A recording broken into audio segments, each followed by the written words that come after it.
নমস্কার বন্ধুরা, মায়ের হেসেলে সবাইকে স্বাগত। আজ আমি তোমাদের সাথে শেয়ার করব মাখানা দিয়ে একটা স্ন্যাক। চলো শুরু করা যাক। এখানে আমি কিছুটা বাদাম নিয়েছি, বাদামটা হালকা একটু রোস্ট করে নিচ্ছি। আমি এটাকে একটু ক্রাশ করে নিচ্ছি।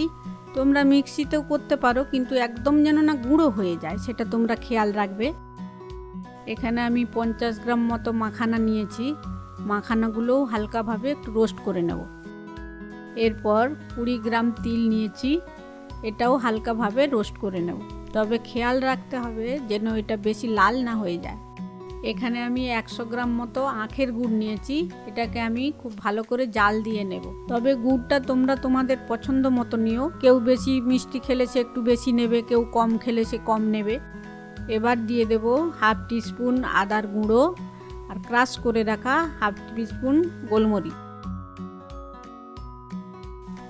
গুড়ের পাকটা হয়েছে কিনা সেটা চেক করার জন্যে আমি একটা বাটিতে জল নিয়েছি, আর জলেতে দেখো কয়েক ফোঁটা আমি গুড় দিলাম।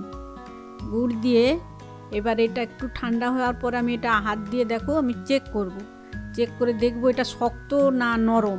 দেখো এখন নরম, তার মানে এটা এখনও আমার হয়নি। আবার একটু নাড়তে থাকবো। গ্যাসের আঁচটা কিন্তু একদম স্লো থাকবে। দেখো আমি আবার সেমভাবে চেক করছি, জল নিয়ে ওইভাবেই চেক করব। একটু ঠান্ডা হলে দেখো হাত দিয়ে দেখায় এটা কীরকম জমে বলের মতো হয়ে গিয়েছে, তার মানে গুড়ের পাক রেডি। এবার গ্যাসটাকে বন্ধ করে ক্রাশ করা বাদামগুলো দিয়ে দিলাম, দিয়ে মাখাতে থাকবো আস্তে আস্তে। এরপর ভেজে রাখা তিলগুলো দিয়ে দেব, সেমভাবে এগুলোও মাখিয়ে নেব।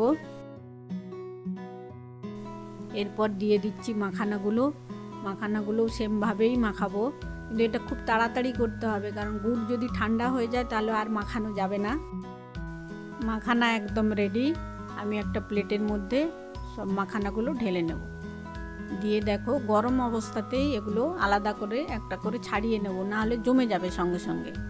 এগুলো কিছুক্ষণ ঠান্ডা করে একটা এয়ার টাইট কন্টেনারে তোমরা 1-2 মাস স্টোর করে রাখতে পারো। এগুলো সন্ধ্যেতে স্ন্যাক্স হিসাবেও খেতে পারো, আবার বাচ্চাদের টিফিনেও দিতে পারো, বাচ্চারা খুব খুশি হবে। এই রেসিপিটি যদি তোমাদের ভালো লেগে থাকে তাহলে অবশ্যই একটা লাইক করে দিও। এরকম নতুন নতুন রেসিপি পেতে চ্যানেলটি সাবস্ক্রাইব করে রেখো।